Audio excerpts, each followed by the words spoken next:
Voilà, nous allons lire dans les livres d'Apocalypse, les chapitres 12. Je demanderai au régis qu'il soit rapide parce qu'il y a tellement de choses à lire et il y a tellement de versets aussi à balancer. Alors, l'Apocalypse chapitre 12, le verset 7.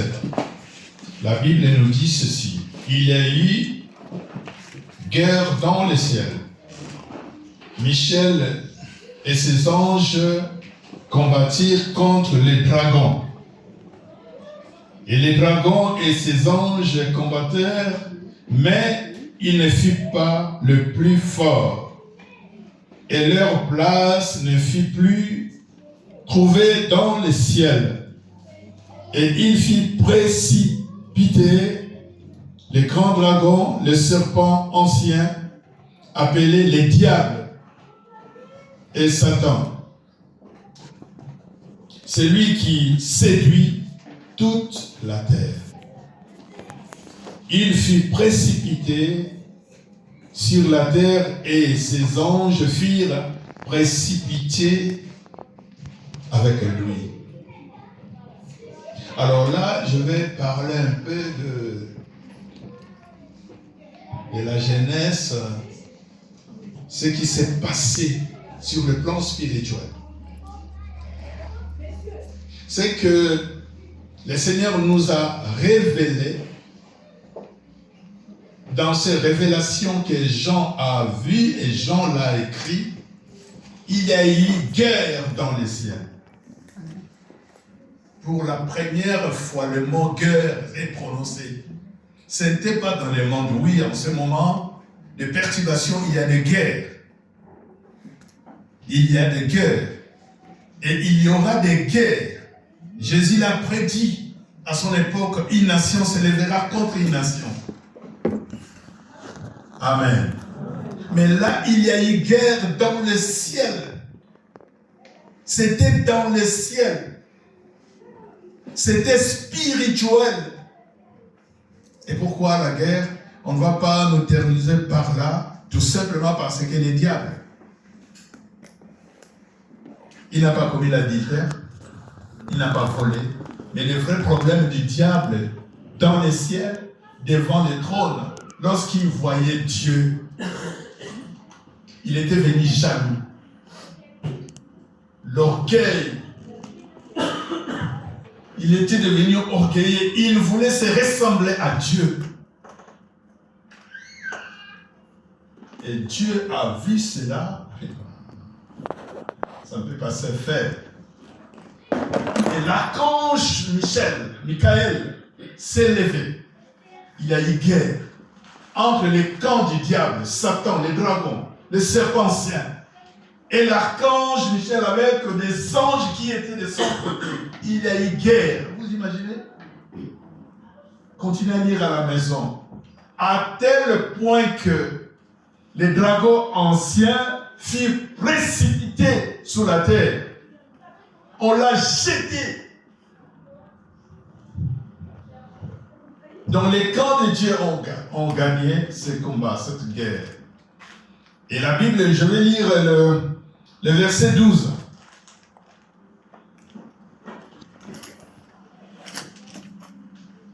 La Bible nous dit ceci, c'est pourquoi réjouissez-vous, cieux, et vous qui habitez dans les cieux. Donc ce problème ne concerne pas tous ceux qui sont dans le ciel, avec Dieu, non. Malheur à la terre et à la mer, car le diable est descendu vers vous, animé d'une grande colère, sachant qu'il n'a que peu de temps. C'est ça que nous vivons. Lorsque Dieu a chassé Satan sur la terre, Adam et Ève n'existaient pas. Et à la création, Dieu a créé l'homme. Il y a eu Adam. Et après Ève, il les a placés dans ce jardin d'Éden. Ils vivaient paisiblement. Et Dieu était là dans leur présence. Dieu leur parlait. Dieu descendait parler avec Adam et Ève. Mais le vrai problème, Parce que Dieu a déjà précipité les diables sur la terre. Avec cette colère-là qu'il a quitté le ciel. Parce qu'il avait la gloire aussi. Parce que dans la présence de Dieu, il y a la gloire. Il est descendu avec cette colère, la Bible nous dit. Et la première proie pour lui, c'était l'homme que Dieu a créé à son image. Bien-aimés, nous connaissons la parole de Dieu. Le diable a commencé à attaquer l'homme, mais par Ève. Donc, l'homme n'était pas là, et puis Ève était seule. Je me médite toujours si Adam peut-être était là. Parce que l'ordre que Dieu a donné à l'homme, c'était à Adam. Ève n'était pas là. Lorsque Dieu a dit, il y a cet arbre de vie, il y a l'autre arbre de connaissance de bien et du mal. Et le jour où tu mangeras cet arbre de connaissance du bien et du mal, tu mourras certainement. Bien-aimé, le secret de la mort, c'est Dieu qui le connaît. Alléluia. C'est pour cela même la science n'arrive pas. Parce que Dieu qui a dit à Adam, les jours où tu en mangeras, tu mourras certainement. Alors que la mort n'existait pas. Mais Dieu étant que Dieu dans sa souveraineté, c'est lui qui détient jusqu'aujourd'hui les secrets de la mort. C'est pour cela que nous mourrons tous. Nous allons tous mourir. Amen. Amen. Que notre Seigneur Jésus, son Fils bien-aimé, il était mort. Mais Dieu n'a pas laissé son Fils mourir comme ça. Non, la terre ne pouvait pas contenir non, Dieu l'a ressuscité d'entre les morts le troisième jour. Amen. Amen. Amen. Amen. Et le diable a attaqué Ève. Et il a séduit Ève. Et la Bible nous dit que Ève a pris le fruit. Il en donna à son mari. Ils ont désobéi dans la voie du Seigneur. C'était la désobéissance. L'homme a péché. L'homme s'est séparé de Dieu.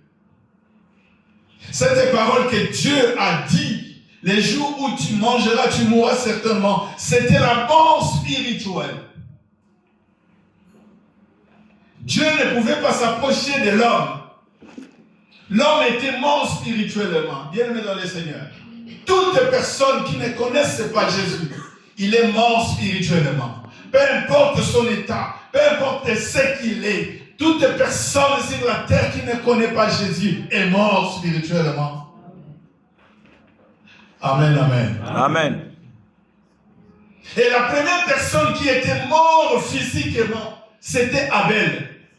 Lorsque son frère l'a tué, son frère croyait que Abel pouvait voilà, il ne comprenait pas la mort. Mais il a remarqué que Abel était inerte, un corps sans vie. La première personne qui était morte physiquement, c'était Abel. Mais quant aux parents, ils étaient morts spirituellement. Il n'y avait pas la connexion avec Dieu. Donc celui qui ne connaît pas Dieu est mort. Peu importe l'argent, peu importe tout ce que tu pouvais en avoir, tu n'as pas la vie entre toi et la personne de notre Seigneur. Et les choses évoluent. Le péché est rentré dans le monde. Donc le monde entier maintenant, c'est comme du ténèbre. Lorsque Dieu regardait la terre était couverte que du ténèbre, de mauvaises choses. Parce que c'est le diable qui régnait. Amen, amen. Bien, mais suivez-moi bien. C'est le diable qui régnait. Et la Bible nous dit, le monde entier est sous la puissance du malin. Et je bénis le Seigneur. Cette parole n'était pas finie là. Mais celui qui est en nous est plus puissant que celui qui est dans le monde. Quelle réponse? Le monde entier, c'est la vérité bien-aimée dans le monde spirituel. Parce que nous avons deux mondes. Le monde spirituel et le monde physique que nous vivons. Bien aimé, il y a eu des ténèbres. C'est le diable qui dominait. Et Dieu avait un plan. Un plan de la rédemption, un plan pour sauver l'homme. Il y avait une réunion. Ça, c'est Isaïe qui nous montre cette réunion-là. Dieu a envoyé des prophètes. Il a envoyé des gens. Beaucoup de prophètes ont parlé de lui-même. Rien. Il n'y a pas eu la solution. Et Dieu a demandé. Qui enverrai-je? Il y avait des anges. Il y avait. Qui enverrai-je? Bien aimé. C'est là que nous voyons l'amour de Dieu. Parce qu'il voulait à tout prix sauver l'homme qu'il a créé à son image. C'est pour cela la Bible nous dit dans Jean 3,16, car Dieu a tant aimé le monde, car Dieu a tant aimé l'homme qu'il a créé, il a envoyé son Fils. Parce que c'est Jésus qui a dit, envoie-moi, oui, envoie-moi. Alors que Jésus vivait dans sa gloire. Alléluia. Mais il a accepté cette mission de venir sur ce monde. Il a dit, envoie-moi. Bien-aimé dans le Seigneur. Et Dieu a accepté d'envoyer Jésus. C'est pour cela, c'est Ésaïe qui a prophétisé des choses que Israël a vécues. Nous allons prendre nos Bibles rapidement dans Ésaïe 8.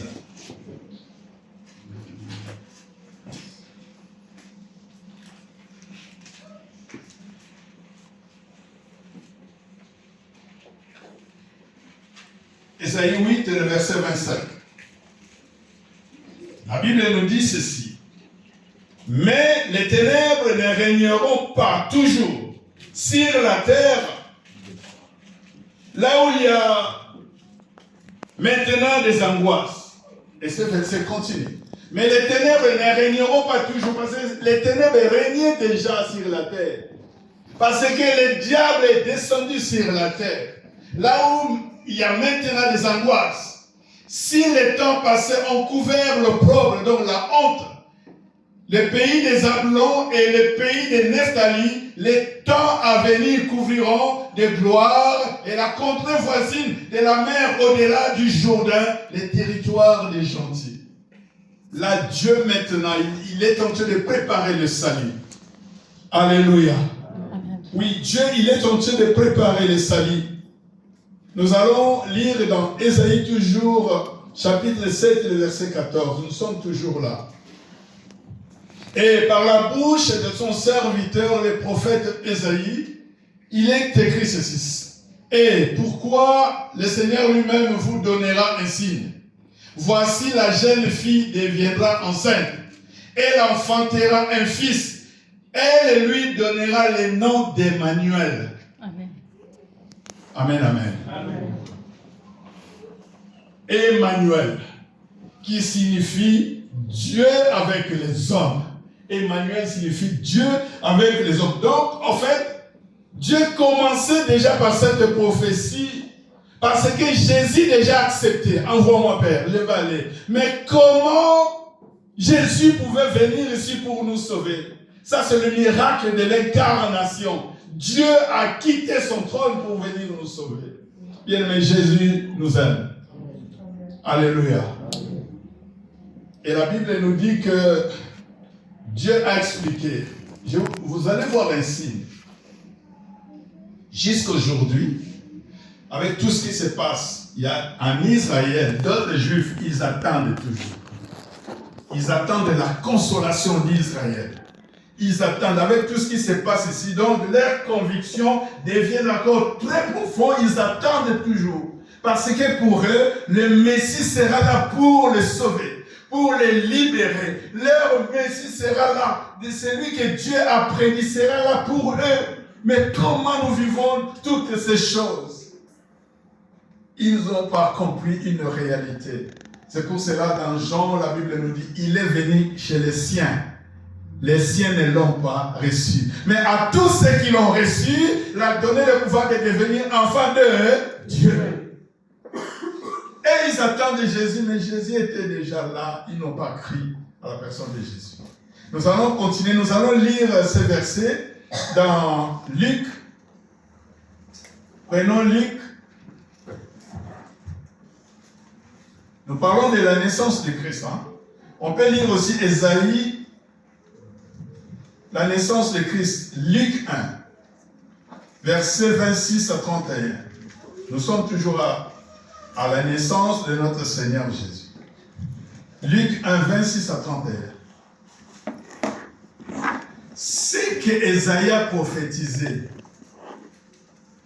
Avec le temps, les années passèrent et Dieu maintenant a déployé l'ange Gabriel, l'envoyé, le messager, pour aller voir. Parce que, écoutez-moi bien le contexte.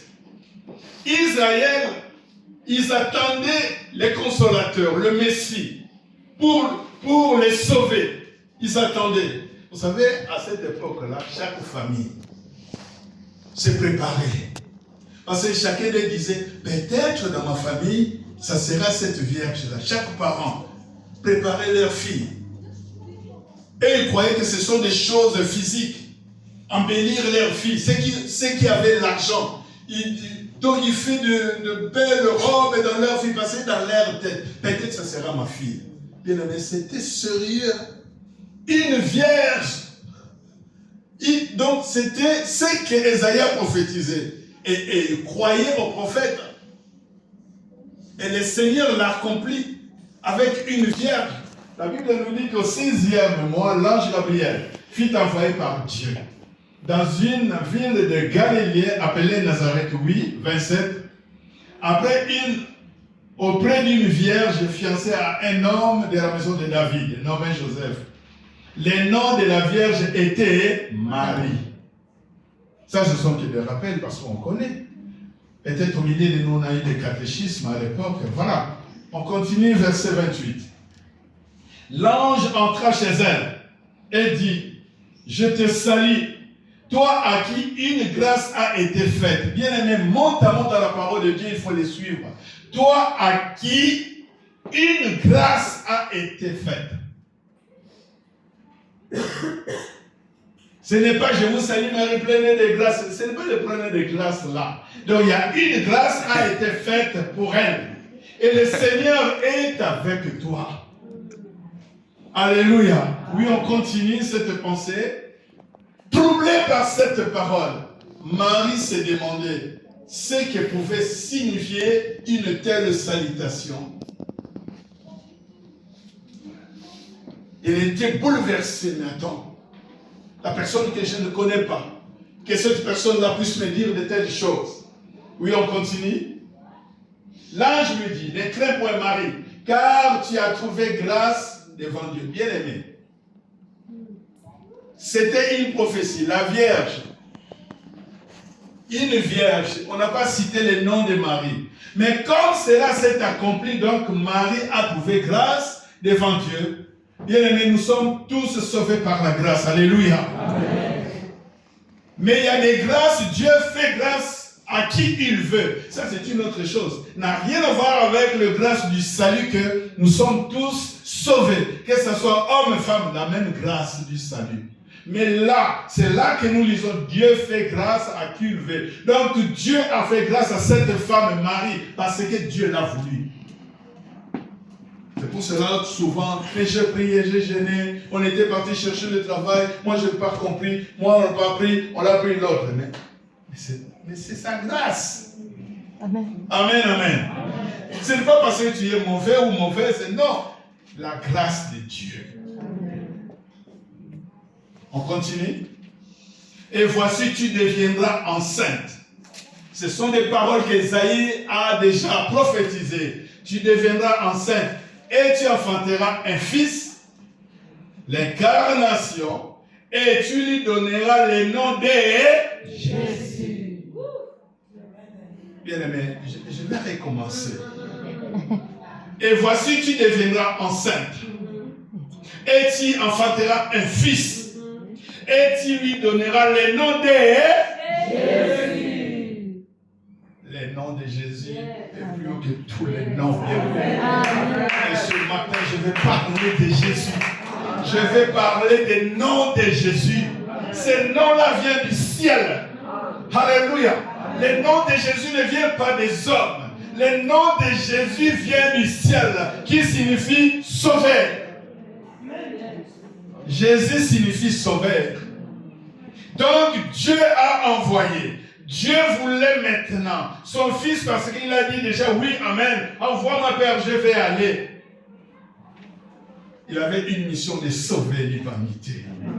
Le seul sauveur que nous avons, c'est Jésus de Nazareth. Alléluia. Tu lui donneras le nom de Jésus. Le nom de Jésus, c'est un nom puissant. Alléluia. Le nom de Jésus est au-dessus de tous les noms. Amen, amen. Vous savez, dès la naissance de Jésus, sa naissance a bouleversé toutes les données sur le monde spirituel et sur le monde physique. Je vais vous dire une chose. Si aujourd'hui, nous lisons des calendriers avant Jésus-Christ, après Jésus-Christ, donc l'homme dans sa sagesse, il dit qu'à partir de cet enfant, tout commence. Je ne sais pas comment on calculait avant, et dès que Jésus est né, il y a eu l'an 1000, l'an 2000, et avant lui, c'est après Jésus, donc oui, après Jésus. Toutes les histoires de la Bible qui étaient avant la naissance de Christ, c'est avant Jésus-Christ. Bien-aimés, voici la puissance de Jésus, de cet enfant. Alléluia. Lisons la naissance de cet homme, Emmanuel, Jésus. Son nom vient du ciel. Là, on ne peut pas calculer. On ne peut pas même en douter. Son nom vient du ciel. Alléluia. Matthieu 1, 21. Matthieu 1, 21. Son nom est puissant. Le nom de Jésus fait trembler l'enfer. Ce nom-là. Aujourd'hui, quand les enfants de Dieu, il y a des fois, vous ne comprenez pas le nom de Jésus. Matthieu 1, 21. Elle enfantera un fils, et tu lui donneras le nom de Jésus. C'est lui qui sauvera son peuple. Il est le sauveur du monde. Qui sauvera? Jésus, c'est le sauveur. Amen. Amen. Bien aimé, sachons que le salut était pour Israël. Hein? Jésus est venu tout d'abord sauver le peuple d'Israël. Mais ils ont refusé. Plusieurs d'entre eux n'ont pas cru. Il est venu chez les siens.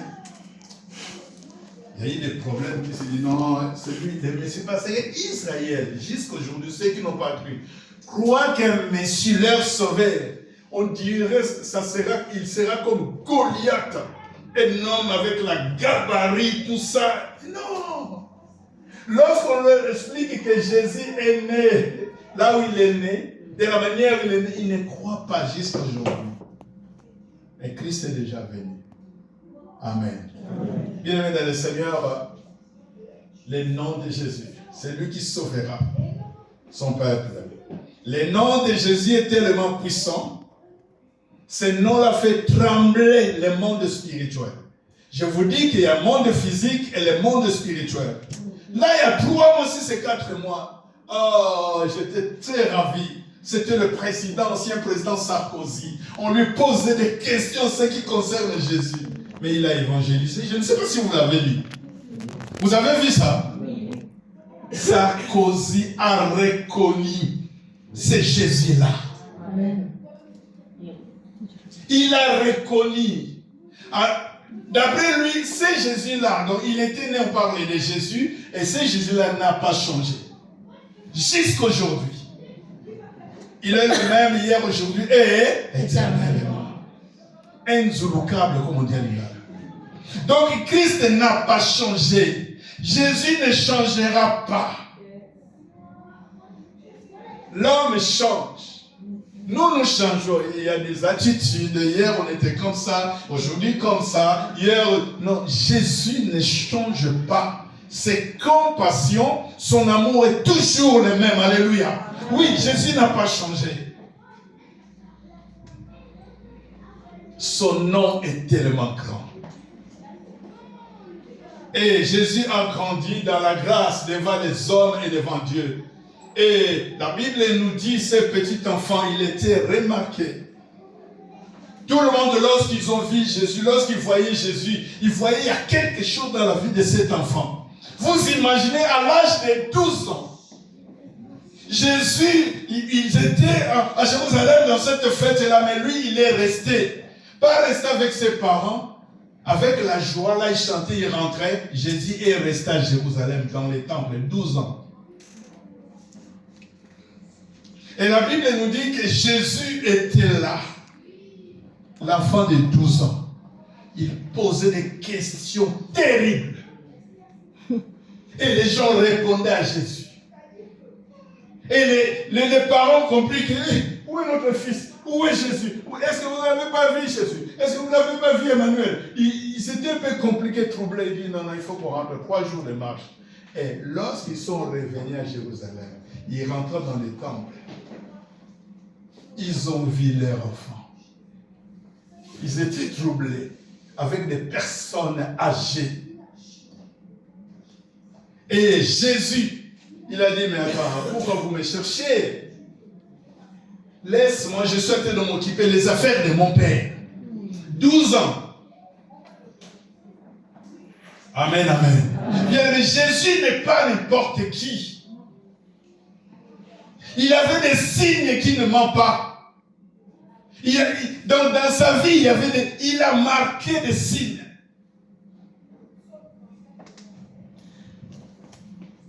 Et comme sa maman, elle était humble, sa maman a gardé toutes ces choses.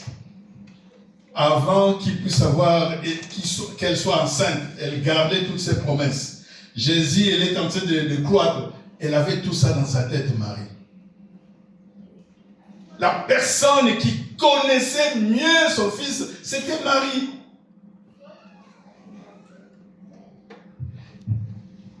Ce papa adoptif, Joseph, on l'a récupéré parce que c'est Dieu lui-même.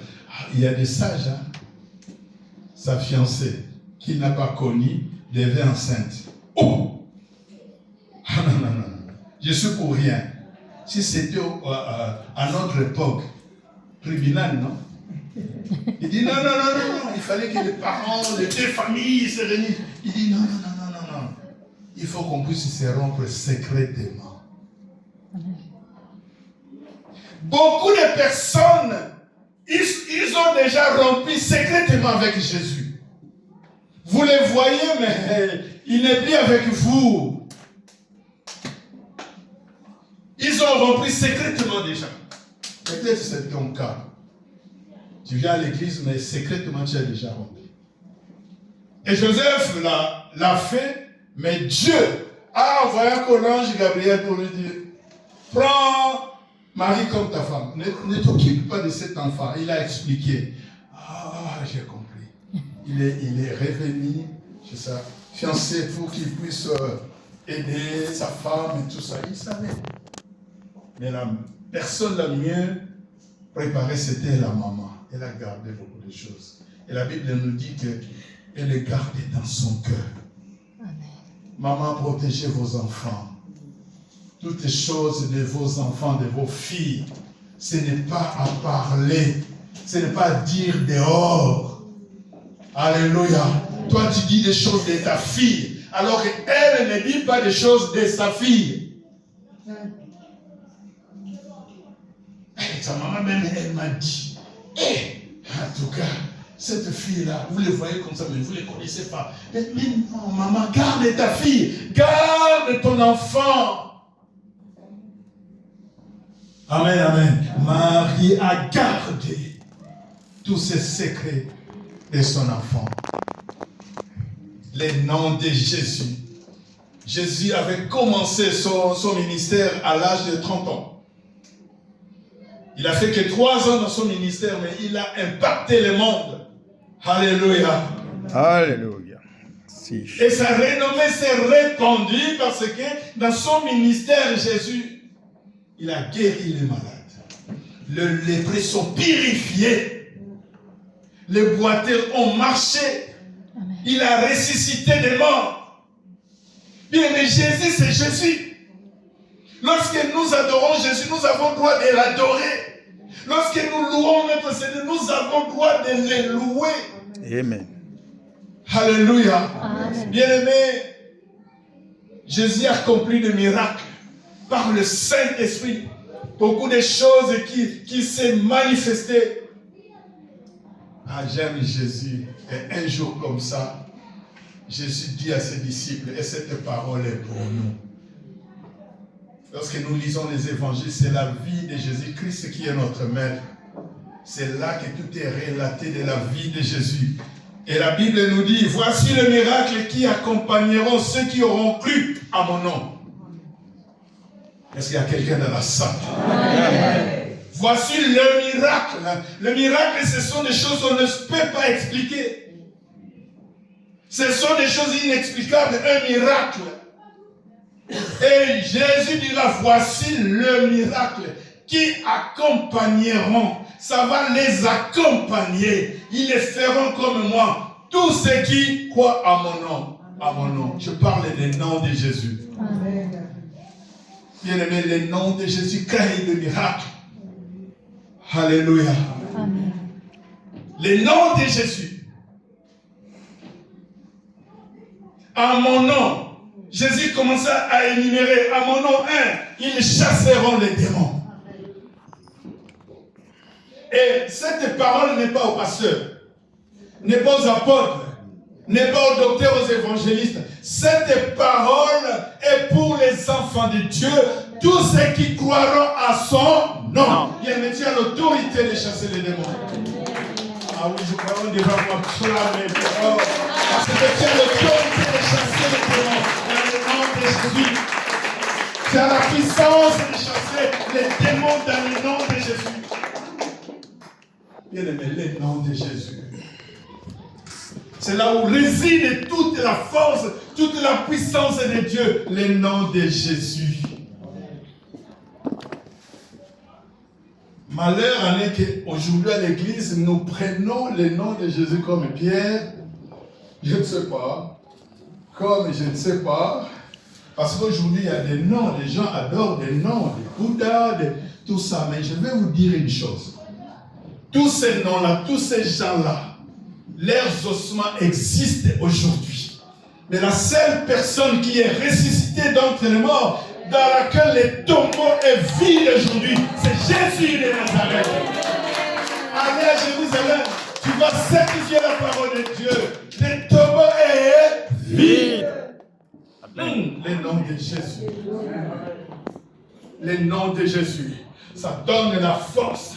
Lorsque nous les confessons avec foi, les démons tremblent dans le nom de Jésus. Ils sont paniqués dans le nom de Jésus. Et Jésus commençait à dire non, ils parleront de nouvelles langues. Oui. Lors de nos baptêmes, nous parlons des langues, nous parlons de nouvelles langues. Ce n'est que le Saint-Esprit qui peut nous aider à interpréter d'autres langues. Amen. Et il continue. Ils saisiront des serpents. Mais donc ça ne leur fera aucun mal. Oh, je me rappelle de l'apôtre Paul, devant le feu. Il y avait un cobra là. L'apôtre Paul a pris les serpents. Les serpents l'ont maudit. L'a maudit, oui, dans sa main. Et il a fait seulement comme ça. Amen. Ça fait le miracle.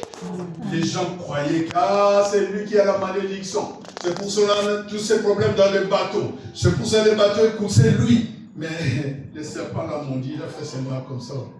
Bien-aimé dans le Seigneur, le nom de Jésus, lorsque quelqu'un le prononce avec foi, tu prieras pour ton enfant, tu prieras pour les malades, tu prieras pour des situations compliquées. Et cela sera déclenché au nom de Jésus. Alléluia. Parce que les miracles qui accompagneront, ce sont des miracles.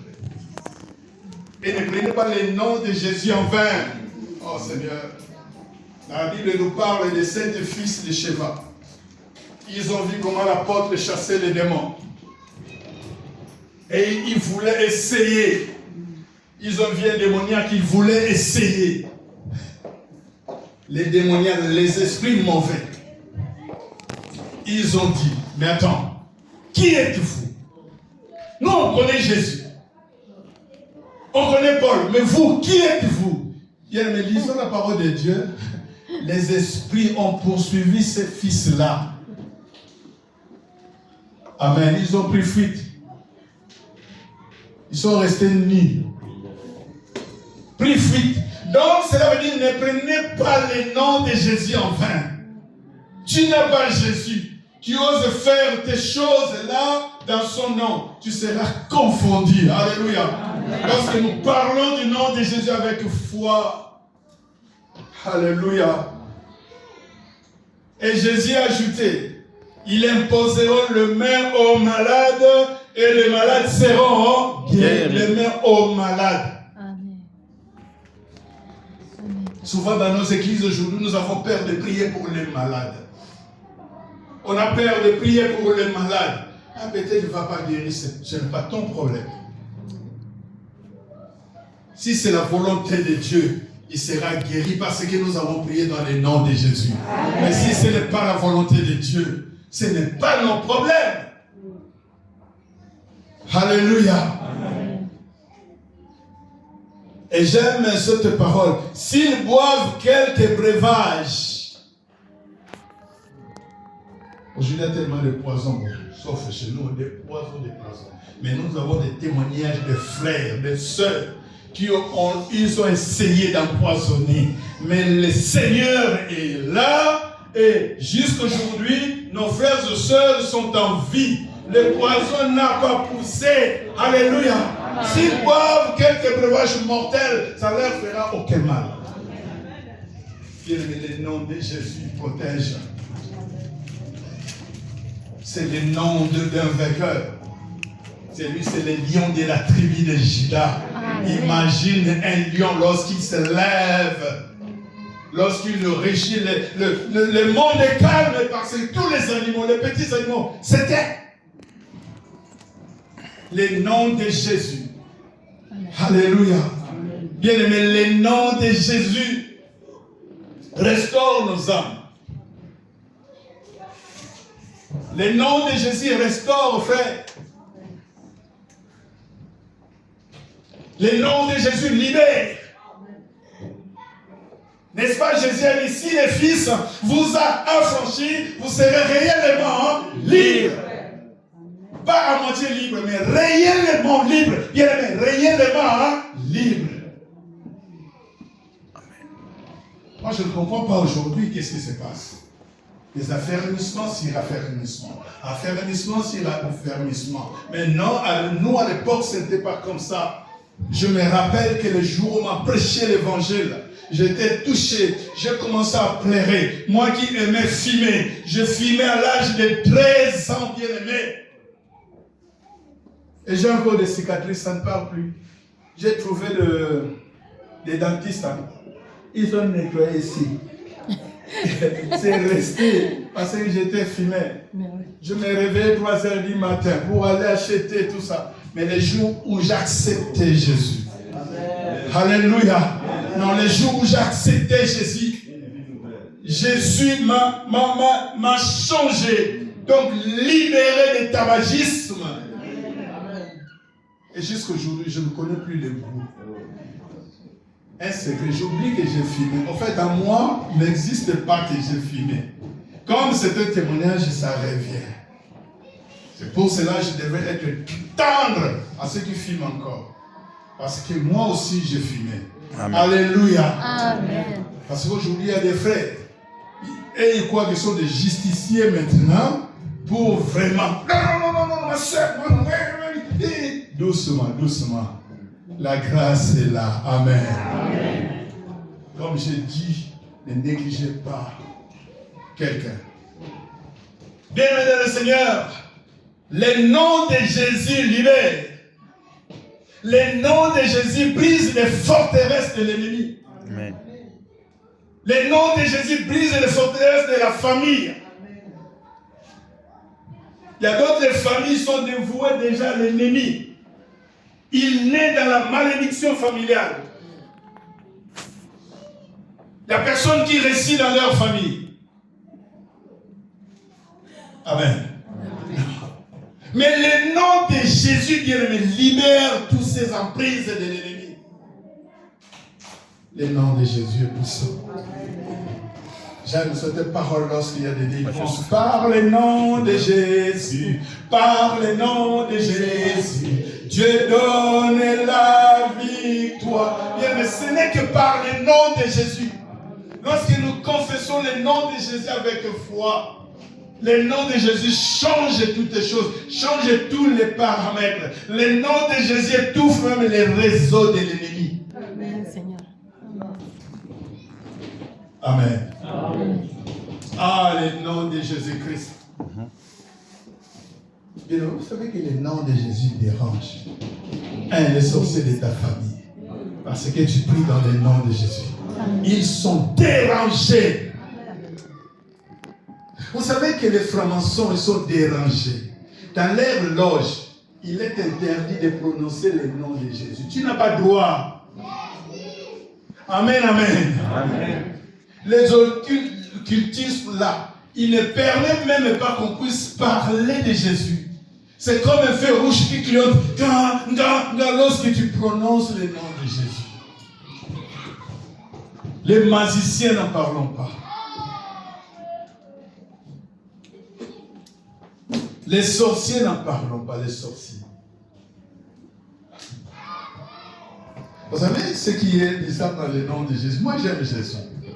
Parce qu'au-delà de ce que nous prononçons, Jésus est capable, le nom de Jésus est capable d'aller vraiment libérer quelqu'un alors que la personne qui l'a maudit est déjà mort. Est-ce que vous me comprenez?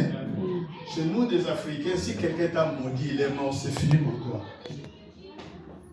Parce qu'il est mort. Comment tu peux faire? Parce que la personne est morte. Mais le nom de Jésus, si quelqu'un t'a maudit dans ta famille, peu importe les années qu'il est mort, parce que Jésus lui-même, il a la clé de séjour de la mort. Il peut ouvrir la bouche de celui qui t'a parlé mal et t'amener à la délivrance. Ça, c'est le miracle du nom de Jésus. Amen.